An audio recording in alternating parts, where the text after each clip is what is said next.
Welcome to Victorious Living. Are you ready to unlock your full potential and experience the abundant life God has planned for you? We all face challenges, but on Victorious Living, we will equip you with practical tools and inspiring stories to help you live a life of victory.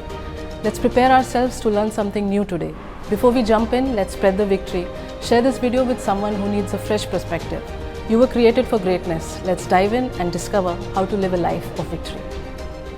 Victorious living के एक और episode में आपका स्वागत है।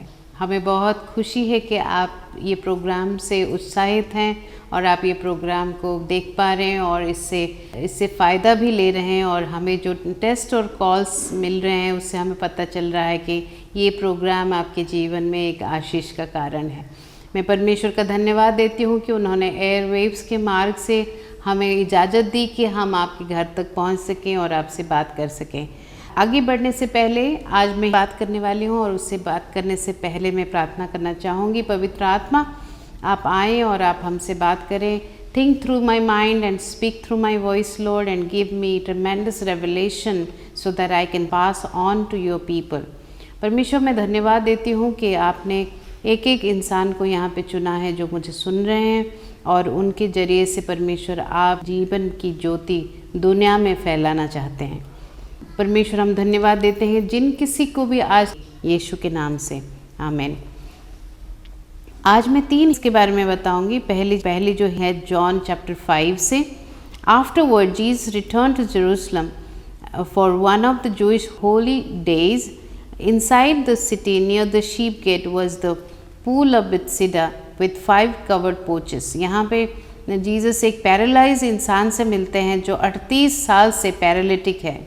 38 साल से वो एक जगह से मूव नहीं किया होता है और जीसस उससे पूछते हैं कि क्या तुम इस परिस्थिति से बाहर आना चाहते हो। जबकि जीसस को पता है कि उसको हीलिंग की ज़रूरत है, जीसस फिर भी पूछ रहे हैं कि क्या तुम इस परिस्थिति से बाहर आना चाहते हो। वो कहता है I can not sir, the sick man said, for I have no one to put me in the pool where the water bubbles up. When the angel comes, there is nobody to put me there. So ये परिस्थिति को बता रहे हैं। 38 साल से वो same परिस्थिति में है, लेकिन परिस्थिति को ब्लेम कर रहे हैं और बोल रहे हैं कि मुझे कोई पूल के अंदर ले जाना वाला नहीं है, इसीलिए मैं हील नहीं हो पा रहा हूँ।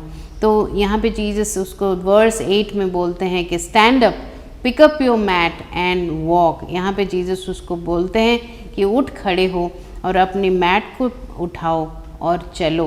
तो यीशु जैसे ही ये कहते हैं, वर्स 9 में हम देखते हैं कि instantly the man was healed. He rolled up his sleeping mat and began walking, but this miracle happened on the Sabbath. So जो फरीसियों थे, जो लोग रिलीजियस लोग थे, उनको ये पसंद नहीं आया क्योंकि ये जो हीलिंग था वो सैबथ के दिन हुआ। जैसे मैं बताना चाहूँगी कि बहुत सारे लोग परमेश्वर की जो मिरेकल को समझ नहीं पाते हैं। इस स्टोरी से हम देखते हैं कि रिलीजियस स्पिरिट जो है वो परमेश्वर की चाल चलन, मिरेकल, ये सब समझ नहीं पाता है। इसलिए हमें रिलीजियस नहीं बनना है, हमें परमेश्वर की रिलेशनशिप में रहना है। यहाँ पे वो इंसान जो 38 साल से नहीं चला था, एक आवाज़ परमेश्वर ने दिया और वो उठ खड़ा हुआ और वो चल पड़ा। दूसरा जो मेरी की स्टोरी है वो है चैप्टर 8 से। यहाँ पे हम एक लेडी की एडल्ट्री से हम देखते हैं। Jesus return to the Mount of Olive, but early in the morning he was back again at the temple. A crowd soon gathered and he sat down and taught them. As he was speaking, the teachers of religious law and the Pharisees brought a woman who had been caught in the act of adultery. They put her in front of the crowd. यहाँ पे हम देखते हैं कि the Pharisees caught a person with the act of adultery and they brought that lady to Jesus to decide. यहाँ पे actually वो उस जीसस को फंसाना चाहते थे कि वो क्या डिसीजन लेंगे ताकि उनके खिलाफ कोई आवाज़ उठा सके। But Jesus was very wise. Jesus हमेशा से बहुत वाइज थे, उनको पता था कैसे समय पे कैसी रिप्लाई देनी है। ही न्यू एग्जैक्टली व्हेन टू से एंड व्हाट टू से। Teacher, they said in verse 4, Teacher, they said, this woman was caught in the act of adultery. The law of Moses says to stone her. What do you say? They were trying to trap him into saying something they could use against him. यहाँ पे फिर से हम जो religious spirit की act को देखते हैं.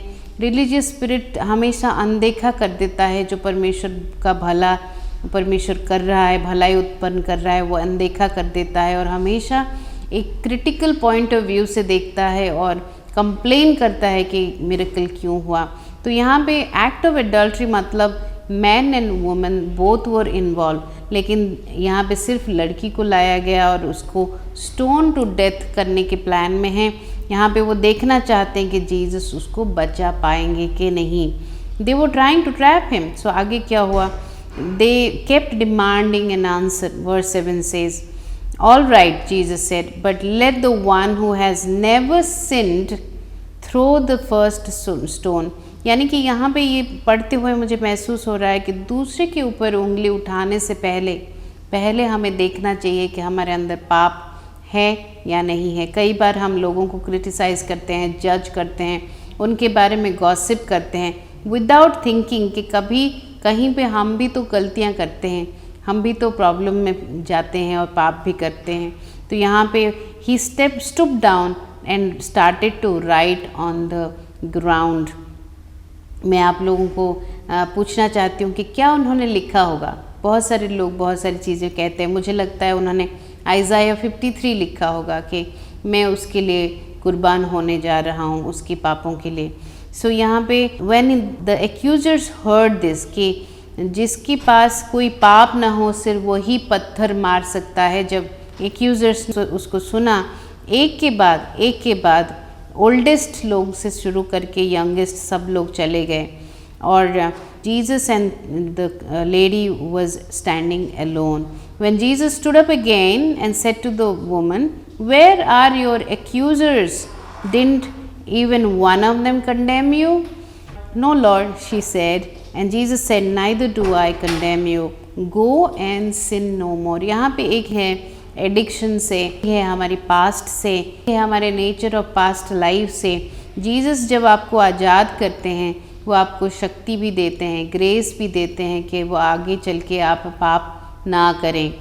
गो एंड सिन नो मोर. ये मेरा फेमस डायलॉग बन गया जब मैं ये चैप्टर को मैंने पढ़ा कि जब जीसस कहते हैं गो एंड सिन नो मोर, यानी कि वो हमें ग्रेस के साथ दुनिया में भेज रहे हैं कि हम इस दुनिया को हैंडल कर पाएँ.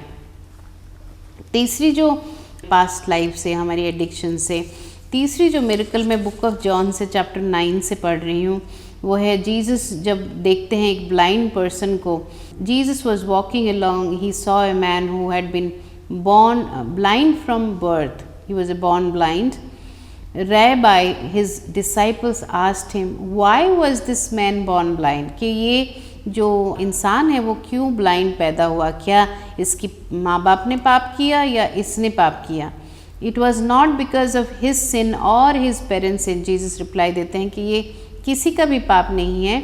This happened so that the power of God could be seen in him.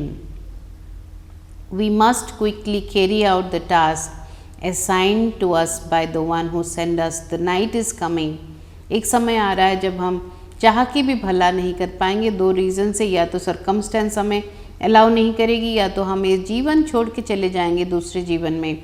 So then he spit on the ground, made mud out of the saliva and उनकी ब्लाइंड आँखों पे लगाया और बोला, go and wash yourself. यहाँ पे हम देखते हैं कि जीसस ने अंधे इंसान को चलने के लिए बोला, go to the pool of Siloam means sent. So the man went and washed and came back seeing. So आप यहाँ पे देखते हैं कि अंधे इंसान को परमेश्वर काम देते हैं. एक तो सलाइवा में मड उन्होंने बनाया जो कि थोड़ा सा बहुत कॉमन नहीं है, बट उसके बाद उसको काम देते हैं कि जाओ धो के आओ. सो वो जब वो काम करता है तब उसको दिखाई देता है. तो कई बार इंस्टेंटली हो जाता है, जैसे पहले एग्जाम्पल में हमने देखा कि जीसस ने बोला उठ खड़े हो जाओ, तो वो उठ खड़ा हो गया. बट यहाँ पे हमने देखा कि उसको बताया गया कि ऐसा करो, जाओ ऐसा करो, तो उसने ऐसा किया तो हीलिंग हुई.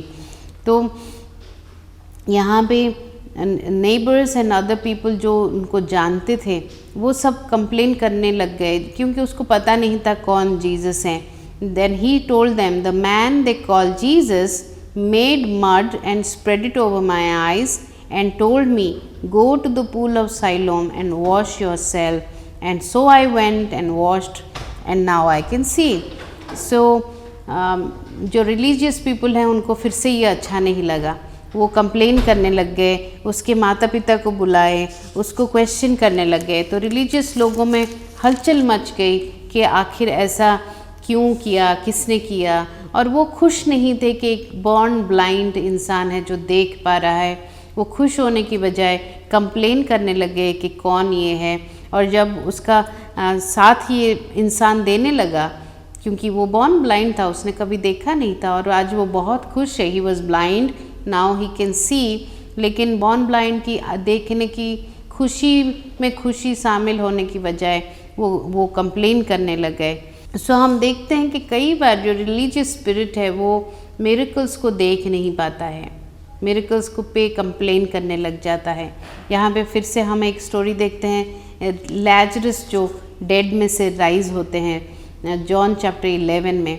जीसस और लैजरस वर फ्रेंड्स, एंड मैरी और मार्था जो थे वो जीसस की बड़े भक्त थे, वो बहुत उनको गुरु मानते थे और उनकी सेवा करते थे। मार्था उनकी सेवा करती थी, मैरी उनके कदमों में बैठ के सुनती थी उनकी प्रवचन को, और बहुत बहुत उनमें इंटीमेसी था। लाइक लोगों, वो परिवार से यीशु बड़े जुड़े हुए थे। सो जब लैजरस बीमार हुए, सबको लगा कि वो एकदम से आ जाएंगे और उसको हील कर देंगे। लेकिन जब उनको मिलता है खबर कि उनका फ्रेंड लैजरस बीमार है, वो एकदम से नहीं जाते हैं, वो लेट करते हैं, वो 2 दिन रुकते हैं और चौथे दिन आके पहुंचते हैं। तो मैरी उनको मिलती हैं और उनको बोलती हैं कि अगर आप होते तो शायद मेरा भाई अभी भी ज़िंदा होता। यहाँ पे पढ़ के हम देखते हैं, but when Jesus heard about this Lazarus was sick, he said Lazarus' sickness will not end in death. So no, it happened so for the glory of God can be revealed to the people. Finally he said to his disciple in verse 7, let's go back, Rabbi. They said, only few days ago people in Judea were trying to stone you, now you're going back again. But Jesus जाते हैं फिर भी, और disciple जब बोलते हैं कि लैजरस की डेथ हो गई, तो जीसस 10 से लेके 12 वर्ष में उनमें डिस्कशन हो रहा है कि वो सो रहा है। जीसस बोल रहे हैं नहीं, वो मर चुका है। ऐसे इस आर्ग्यूमेंट के बीचों बीच वो पहुंचते हैं, और पहुंच के देखते हैं कि मार्था आती हैं और बोलती हैं कि अगर your lord, if only you had been here my brother would not have died. यानी कि अगर परमेश्वर आप होते यहाँ पे तो मेरा भाई जाता ही नहीं इस दुनिया से। लेकिन जीसस बोलते हैं वर्स 23 में, your brother will rise again. Martha says yes, he will rise on the day of the last day. So Jesus said नहीं, Jesus says I am the resurrection and life, anyone who believes in me will live even after dying. Everyone who lives in me, who believes in me, will never die.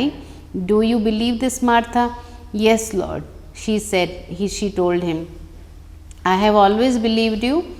You are the Messiah, the Son of God, the one who has come into this world from God. Then she returned to Mary and she called Mary, and Jesus stayed outside of the village.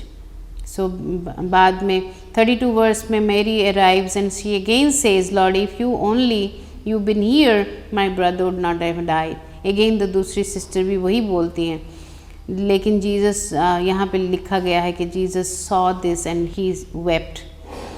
Jesus wept. So उनको ले जाया गया जहाँ पे Lazarus को रखा गया था। सब आपस में बात कर रहे थे, क्या ये चाहता तो ये ब्लाइंड मैन को हील किया, क्या ये चाहता तो लाजरस को मरने से नहीं रोक सकता था। ऐसे आपस में सब लोग बात कर रहे हैं। तो Jesus says, roll the stone, roll aside the stone. So Martha and Mary and other people said, lord, he is been dead for 4 days.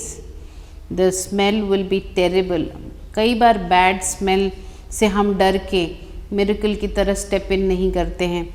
Jesus responded, didn't I tell you that you could see God's glory if you believe. आज में जो भी भाई बहन मुझे देख रहे हैं, जो मिरेकल की वेट कर रहे हैं, डिलीवरेंस का वेट कर रहे हैं, आज मेरे पास आपके लिए एक छोटा सा की है, एक न्यूज़ है कि if you believe you will receive. अगर सिर्फ आप एक बार बिलीव करेंगे, दान देना परमेश्वर का काम है, वो उसके ऊपर डिपेंड करता है। आपको सिर्फ बिलीव करना है, आपको सिर्फ विश्वास करना है। Jesus responded, didn't I tell you that you would see God's glory if you believe. So they rolled away the stone. Then Jesus looked up to heaven and said, Father, thank you for hearing me. Advance में उन्होंने धन्यवाद दिया।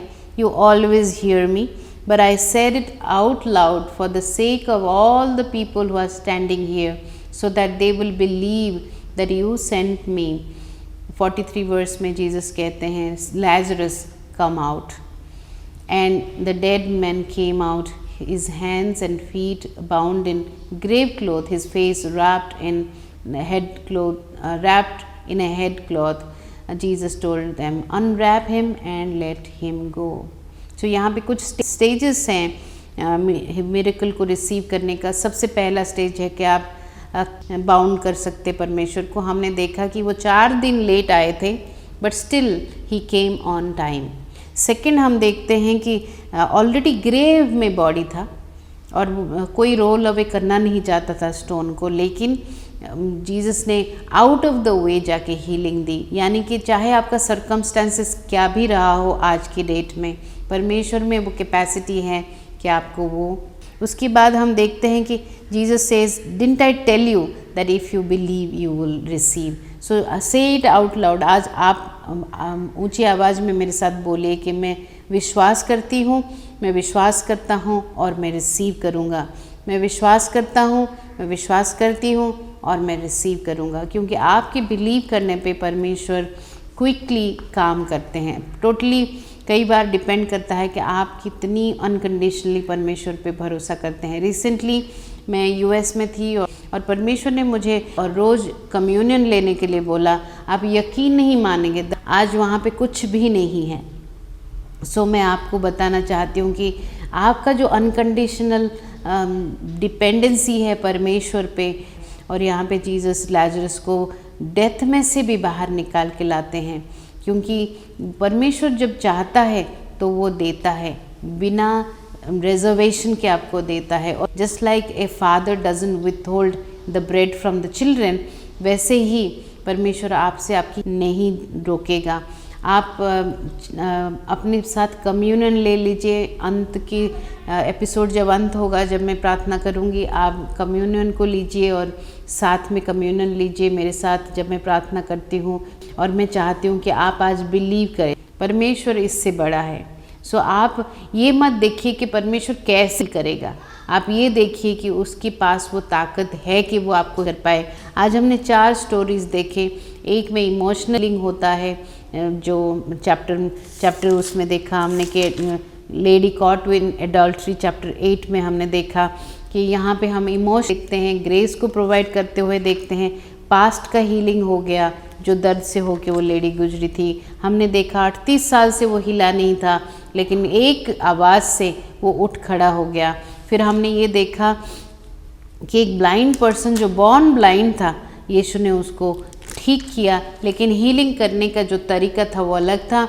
उन्होंने mud बनाया, आँखों में लगाया और उसको बोला कि तुम जाओ एक पर्टिकुलर पूल में आँखों को धो। तो कई बार परमेश्वर डिफरेंट तरीके से हील करता है, लेकिन सबको हील करता है। बाइबल ऑल्सो बताती है कि जो कोई भी उसके पास आया, आपको जीसस के पास आना है। आपको कंप्लीट भरोसा उस पे करना है जिसने आपके लिए जान दिया क्रूस पे और आपको छुड़ाया। उसने, आप अगर अकेले होते इस दुनिया में और परमेश्वर चाहते कि आपको बचाया जाए, तो वो ज़रूर यीशु को फिर भी भेजते और आपको फिर भी बचाते। और आप आज अगर पहली बार मुझे सुन रहे हैं और आपको पता नहीं है कि कैसे इस जीवन को जीसस के हवाले करने हैं, यीशु के हवाले करनी है, आप ये छोटा सा प्रेयर मेरे साथ बोलिए कि यीशु मेरे दिल में आए, मेरे मालिक बने, और आज से ये जीवन मैं आपको देता हूँ। और एक चीज़ आप इसके साथ भी कर सकते हैं, आप अपने जाने अनजाने में की गई हर गुनाह के लिए माफ़ी मांग सकते हैं, क्योंकि जब हम रिपेंट करते हैं हमारा जीवन बदलता है। रिपेंटेंस से हमारी एक नई शुरुआत होती है, एक फ्रेश स्टार्ट होती है। It's like closing one entire chapter and starting something all over again. तो यहाँ पे हम लाजरस के जीवन के जरिए से देखते हैं, जीसस इस चैप्टर में, जॉन चैप्टर 11 में डिक्लेयर करते हैं that I am the resurrection and life. वो डिक्लेयर करते हैं कि तुम अगर भरोसा करोगे तुम मेरा चमत्कार देखोगे। यहाँ पे वो out of the way, like beyond miracle जैसे वो शो कर रहे हैं, जैसे वो ऑलरेडी मर चुका है, 4 दिन पुराना हो चुका है। एक और जो रिलीजियस जो जूइश ग्रीक स्कॉलर कहते हैं कि वो चौथे दिन उन्होंने क्यों चंगाई दी, क्योंकि 3 दिन जूइश कल्चर में मानते हैं कि 3 दिन तक इंसान का जो वो स्पिरिट होवर करता रहता है, चौथे दिन वो चला जाता है। तो इसीलिए उन्होंने चंगाई चौथे दिन दी, ये साबित करने के लिए कि परमेश्वर कुछ भी कर सकते हैं। आप एक ऐसे परमेश्वर के पास आ जाए हैं जो कुछ भी कर सकता है आपके लिए, चाहे वो फाइनेंशियल मिरेकल हो, चाहे वो इमोशनल मिरेकल हो, चाहे वो आपकी फ़िज़िकल मिरेकल हो। आज हमने फ़िज़िकल मिरेकल पे फोकस किया है। जो कुछ भी आके आप हमें कॉल पे भी बता सकते हैं। आपको लगता है कि आपको कॉल करेंगे तो हम आपके साथ प्रार्थना करेंगे, आप कॉल भी कर सकते हैं, आप मैसेज भी भेज सकते हैं, आप ऑडियो मैसेज भी भेज सकते हैं। आप हमारे साथ किसी भी तरह कांटेक्ट करिए और हम आपके लिए आपके साथ खड़े होकर प्रार्थना करेंगे। और मैं एक और इन्फॉर्मेशन आपको देना चाहती हूँ कि हमने पास्टर्स और लीडर्स के लिए एक प्रोग्राम शुरू किया है जो फ्रीडम फ्राइडे के नाम से जाना जाता है। ये 3 महीने का कोर्स है। हम पास्टर्स और लीडर्स को उनका मिनिस्ट्री में हेल्प करना चाहते हैं, आपके साथ हम खड़े होना चाहते हैं, आपकी थकावट को हम दूर करना चाहते हैं, आपकी प्रॉब्लम्स को हम समझना चाहते हैं और आपकी मिनिस्ट्री को हम एम्पावर करना चाहते हैं। आप अगर हमारे साथ जुड़ना चाहते हैं इस फ्रीडम फ्राइडे प्रोग्राम में, आप ज़रूर हमसे जुड़िए और हम आपकी मदद करेंगे। 3 मंथ्स में हम आपको ग्रेजुएशन सर्टिफिकेट भी देंगे। ये 30 तारीख को हमारे पास 40 पास्टर ग्रेजुएट हो रहे हैं हमारे इस मिनिस्ट्री के अंदर, जिनको हम सिर्फ उनका साथ दे रहे हैं। हम चाहे वो फाइनेंशियल हो, स्पिरिचुअल हो या नेचुरल हो, हम उनका साथ दे रहे हैं। आप हमसे ज़रूर कांटेक्ट करें। आगे बढ़ने से पहले चलिए प्रार्थना करते हैं। परमेश्वर पिता, हम धन्यवाद देते हैं कि आज आपने दिन सेट अपार्ट किया कि हम पा सकें। Lord, today we believe that he is the children's bread and you are the audience right now. Everybody who is watching me, everybody who is listening to me, they are getting in the name of Yeshua. जरूर communion ले लें, क्योंकि यही देह और blood है जो हमें दूसरों से अलग करता है, पाप से अलग करता है, हमारे सारे कर्सेस को, श्राप को ले लेता है और हमें बहुतायत का जीवन देता है।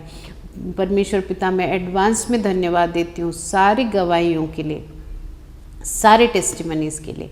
And I thank you Lord that you have heard our prayer in Yeshua's name, amen. अगले एपिसोड में आपसे फिर मुलाकात होगी। तब तक stay encourage, do good and never give up. God bless you. Thank you for joining us today, and I hope you were blessed by this message. Let's use this encouragement to spread hope and light not only in our own lives, but also in our families and communities. If this message resonated with you, leave a comment and let us know how God is working in your lives. Stay victorious and be blessed.